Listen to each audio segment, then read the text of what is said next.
من اول ما الدوري بدأ وانا ما اتكلمتش عن التحكيم، عشان ما حدش يقول ان احنا بنعلق خسارتنا على التحكيم. وبما اننا النهارده كسبنا سيراميكا فانا بقى هتكلم عن التحكيم.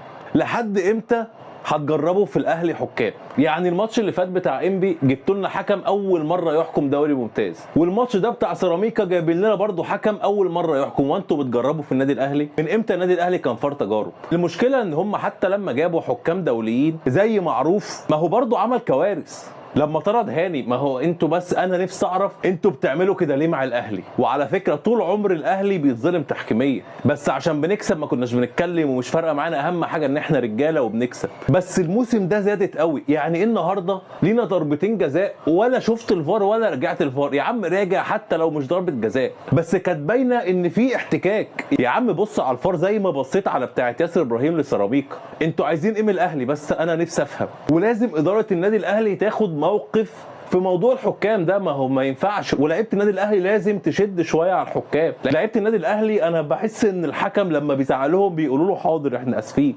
والحكام ما شاء الله يضحكوا مع كل الفرق ويهزروا مع كل الفرق، يجوا قدام الاهلي يعملوا كده ويطلع بره. في ايه يا عم؟ مالكوا يا عم؟ مش بابا.